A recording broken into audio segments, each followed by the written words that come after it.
है तो football team में हमको 11 प्लेयर चाहिए, ठीक है। तो भीड़ में 11 आदमी को हम जर्सी पहना दिया, अब बूट पहना दिया, अब उतार दिया नया फुटबॉल, गोल मारेगा क्या? नहीं मार सकता। उसके लिए कोच चाहिए ना, कोच चाहिए।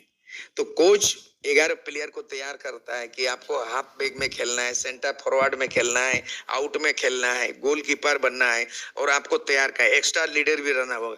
यहाँ 81 सीट में प्लेयर बनाना होगा।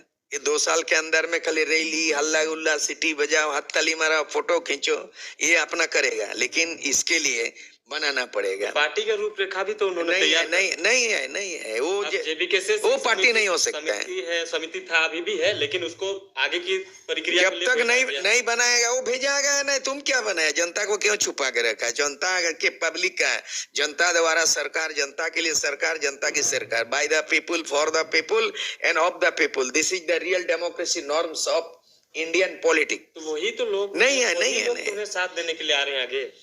नौजवान जो भीड़ आ रहा है उनको तैयार करना है, वो तैयार नहीं है। 81 सीट में उनको ठोक के पीट के उनका क्वालिफिकेशन, उनका एबिलिटी, उनकी काबिलियत, उनकी प्रशिक्षण पाठशाला, मैंने अभी इंटरव्यू किया हूँ। मैंने इन दिनों में 2 साल के अंदर में चुन के 200 ब्लॉक को चुना और एक आदमी को उनसे पर्सनल इंटरव्यू किया। वो संविधान के अनुच्छेद 1 क्या है वो नहीं मालूम, संविधान का किस धारा में स्थानीय नीति बनेगा नहीं मालूम। उसके बाद मीडियम ऑफ इंस्ट्रक्शन, मातृभाषा में शिक्षा का अनिवार्यता है उसको मालूम नहीं। सारना धर्म कोड मंगाया जा रहा है, किस भारत का संविधान में वो धर्म कोड मिल सकता है? किस भाषा में 8 शेड्यूल में आपका लैंग्वेज घुस सकता है? 5th शेड्यूल में कैसे वहां पेशा कानून बनेगा? फॉरेस्ट एक्ट क्या चीज है? ये तमाम चीज मालूम नहीं है। 200 आंदोलनकारी युवाओं में से 50% मार्क्स लाया है, मात्र 50%।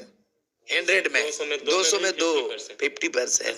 तो बहुत चिंता कर रहा हूँ। अच्छा गुरुजी, एक चीज जानना चाहेंगे, जयराम जी के साथ तमाम आप स्पीच देते थे, आप अभी सभाओं में दिख नहीं रहे, क्यों ऐसा? नहीं, हम उनको बोले कि इस तरह से केवल भाषणबाजी से जो स्टाइल है उसमें मैं नहीं जा सकता। ऐसा है, हम लोग ने देखा है विनोद बिहारी महतो, शिबू सोरेन हैं, और निर्मल महतो, शैलेंद्र महतो, झारखंड मुक्ति मोर्चा को देखा हूँ, एनी होरो का झारखंड पार्टी को देखा हूँ।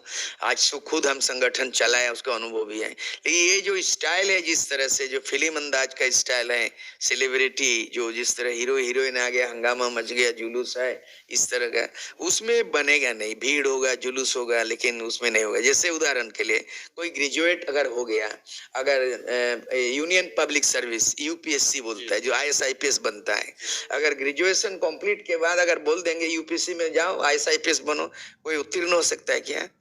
उसके लिए यूपीएससी का कोचिंग सेंटर होता है, बहुत खर्चा होता है, माँ बाप चिंता, लड़का मेहनत करता है दिन रात, और कोचिंग के बाद वो तैयार जब हो जाता है, संविधान क्या चीज है, तमाम act and fact, high court, supreme court, democracy पूरा पढ़ना पड़ेगा, तब जाके IAS क्वालिफाई करता है। आज जो आने वाला दिन में 2024 में हम वैसे ही तैयार करें, उसीलिए हम विधायी का पाठशाला खोले हैं, पूरे दौरा कर चुके हैं। जैसे भाषण नहीं, भाषण से कोई चीज बदलाव नहीं होगा, लिखित रूप में दस्तावेज। आज भारत का देश में आजादी के लड़ाई में जुलूस हुआ, मीटिंग हुआ, बहुत कुछ हुआ, गोली खाया, शहीद हुआ, लेकिन अंततः देश आजाद होने के पहले संविधान सभा बना, और संविधान में बना कि नहीं, ड्राफ्ट बना कि नहीं? आज पूछ लीजिए ना जयराम महतो का ग्रुप को कि आपका क्या ड्राफ्ट बना है, आप बता दीजिए ना, आपका वैकल्पिक। आप बोलते हैं कोर कमेटी बना ही रहा है। नहीं, कोनो कमेटी का काम नहीं है। 1932 रिजेक्ट हो चुका है, 60-40 नहीं चलते तो क्या चलते? बोलो ना, एक लाइन में बोलो।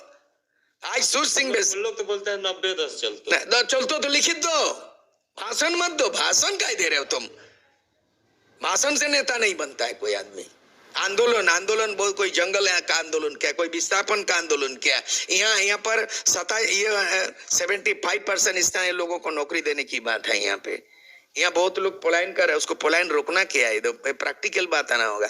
ये जो इस तरह से चल रहा है, इसका पार्टी का अभी प्रारूप दिखाई नहीं दिया, और इसका जो है ना स्वरूप नहीं है, और संविधान का प्रारूप नहीं तैयार हुआ अभी तक। दूसरी बात, जब तक गार्जियनशिप नहीं होगा तब तक लीडरशिप नहीं डेवलप कर सकते। हमेशा ये जयराम जी से ये बोले हैं, सोशल मीडिया में देखने को मिलता है कि हम गार्जियन बनने के लिए इच्छुक हैं, लेकिन आपसे उनसे वार्ताएं हुई कुछ इसको लेकर? क्योंकि बहुत बार आपसे सुना गया है कि जयराम जी से मेरी बातें हुई है। अभी क्या अपडेट? जयराम माँ तो इच्छुक नहीं है, सूर सिंह बेसरा भी इच्छुक नहीं है। दोनों में क्या समझे आप?